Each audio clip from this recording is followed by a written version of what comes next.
Assalamualaikum warahmatullahi wabarakatuh. Anakku sekalian, alhamdulillah pada kesempatan kali ini kita bisa bertemu kembali untuk bersama-sama belajar mata pelajaran Warkaya semester 2 kelas 7. Anak sekalian, untuk kesempatan kali ini kita akan bersama-sama belajar tentang kerajinan limbah lunak. Ya, pada bagian bawah slide ini ada beberapa gambar limbah yang mungkin limbah-limbah ini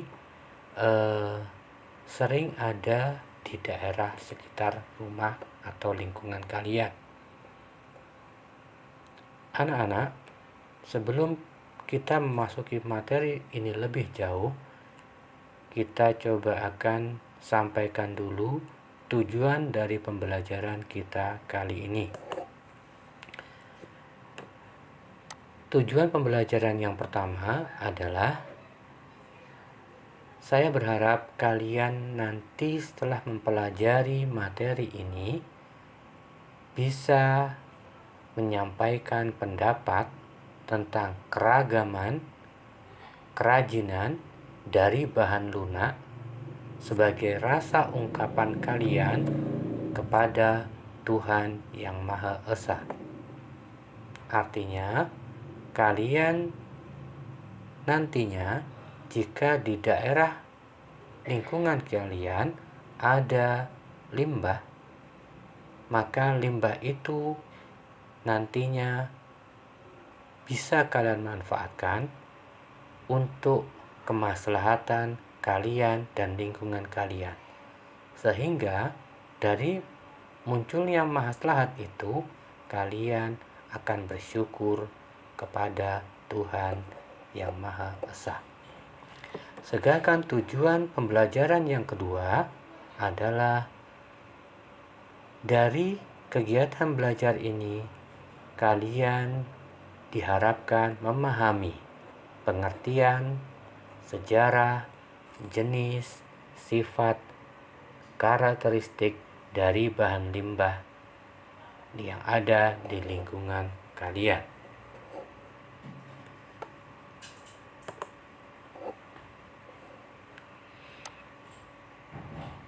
Anak-anak sekalian, apa itu bahan limbah lunak? Jadi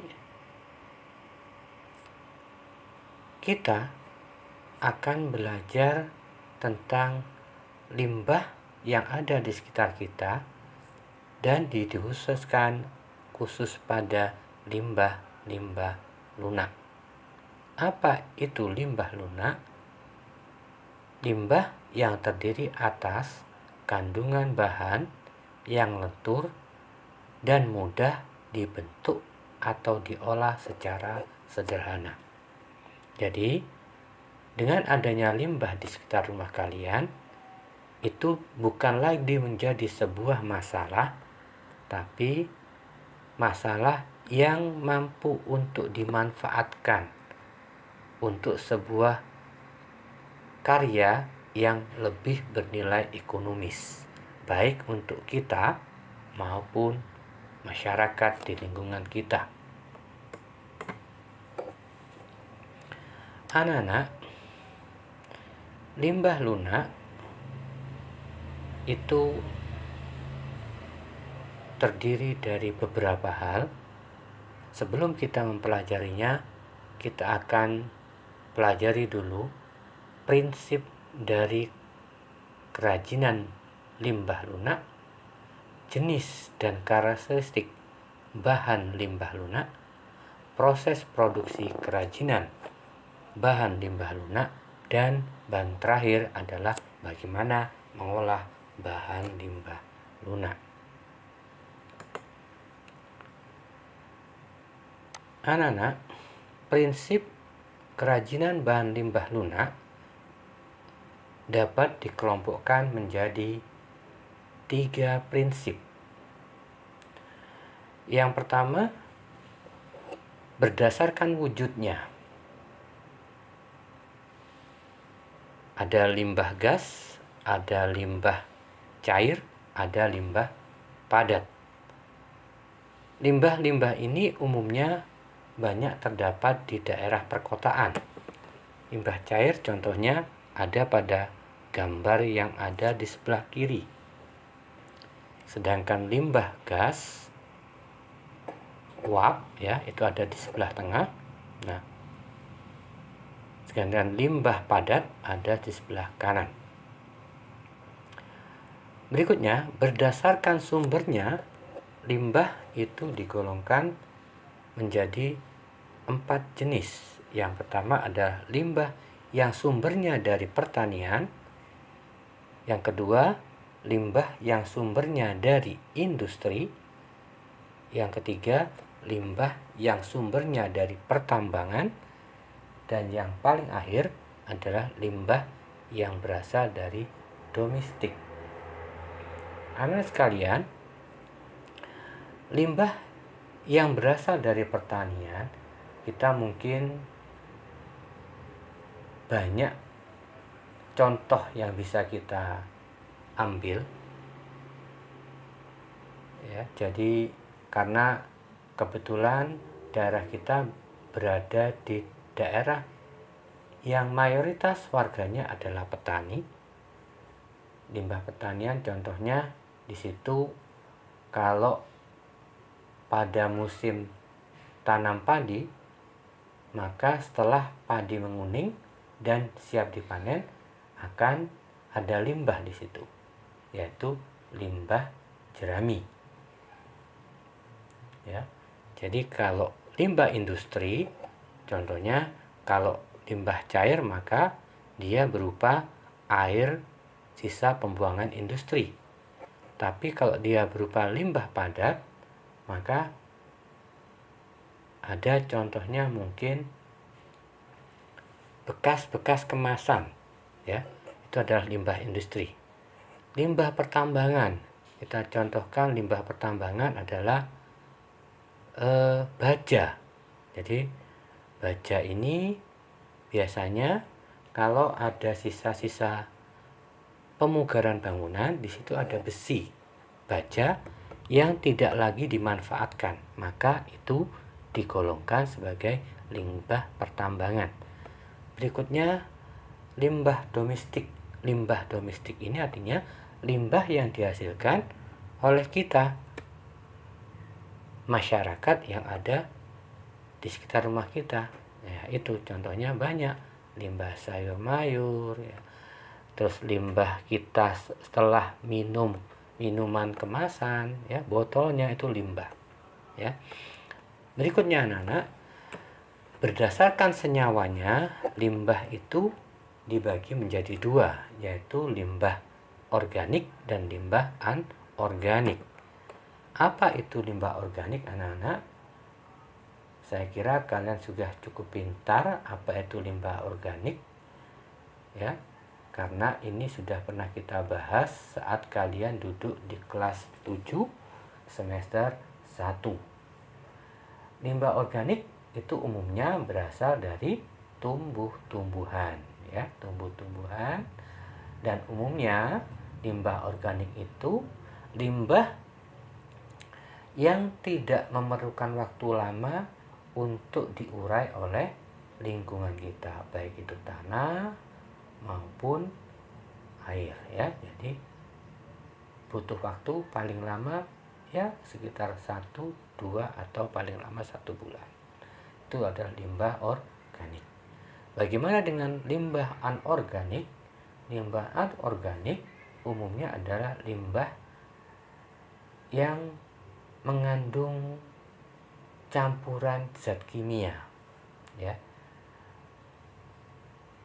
Contohnya ada plastik, ya anak-anak, ya.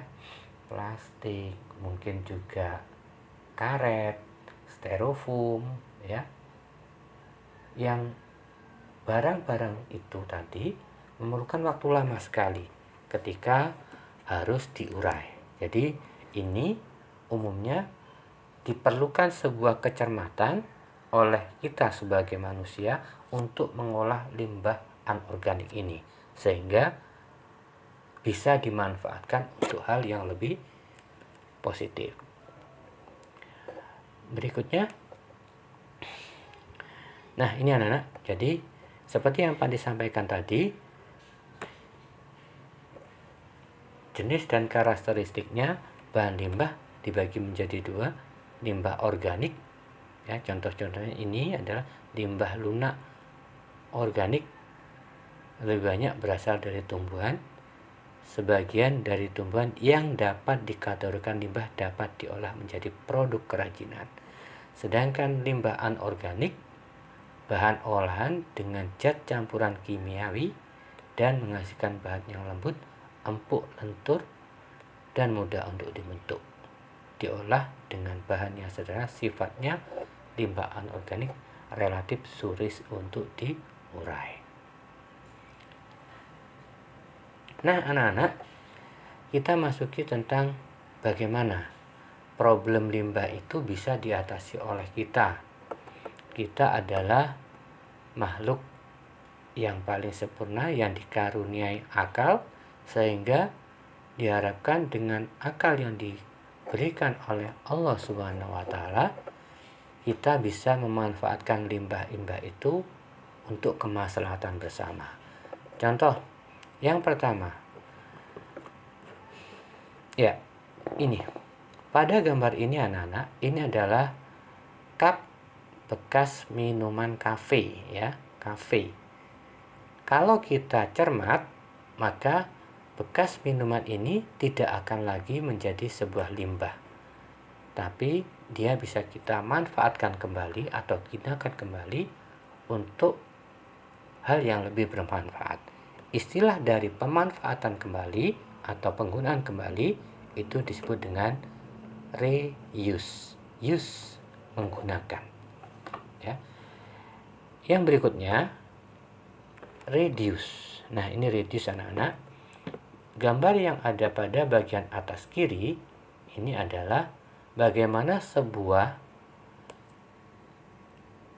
botol minuman kemasan dengan dirubah sedikit dan diberi olesan cat berwarna-warni, dia sudah bisa dimanfaatkan untuk media tanam, ya, media untuk menanam sayur-sayuran, sehingga kita tidak harus lagi pergi ke pasar, tapi cukup memanfaatkan apa yang telah kita tanam menggunakan botol bekas yang telah kita reduce atau kita kurangi nilai dari kegunaan botol minuman yang telah tidak digunakan. Nah, ini mengurangi atau istilahnya adalah reduce. Yang paling akhir tentang pengolahan bahan limbah lunak adalah bagaimana kita bisa mendaur ulang bahan-bahan limbah anorganik sehingga bisa kita manfaatkan untuk menjadi barang baru. Ya, jadi ini adalah kumpulan dari sisa-sisa plastik, baik itu tempat minuman botol plastik yang telah dihancurkan, nanti akan diolah kembali menjadi sebuah produk baru. Nah, istilahnya adalah mendaur ulang atau recycle. Berikutnya, anak-anak sekalian, dari apa yang telah saya sampaikan, saya sangat berharap kalian bisa memahami, sekaligus juga nanti bisa menerapkan apa yang telah kita pelajari bersama. Dan untuk pertemuan pertama di minggu ini, Pak Andi tidak akan memberikan tugas yang terlalu berat, tapi saya akan coba berikan tugas yang pertama untuk kalian, yaitu silahkan kalian cari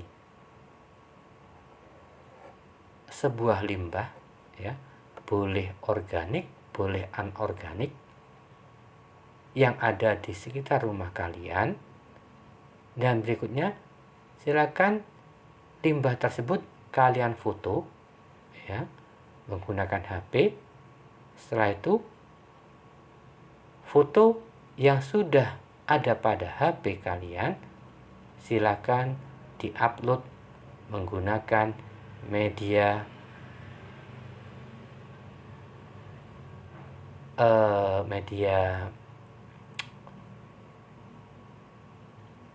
boleh pakai Google Form, yang nanti Google Form-nya itu berisi absen kalian dan tugas yang harus kalian upload. Ya, anak-anak sekalian, sementara itu yang bisa Pak Andi sampaikan untuk pertemuan pertama di semester ini. Dan jangan lupa anak-anak terus selalu membaca, ya, karena dari membaca itu kalian akan mendapatkan gambaran-gambaran tentang bagaimana limbah yang ada di sekitar kita dan bagaimana pula cara pemanfaatannya. Ya, sekian dulu pertemuan kita kali ini. Selamat belajar dan sampai jumpa pada pertemuan yang akan datang. Assalamualaikum warahmatullahi wabarakatuh.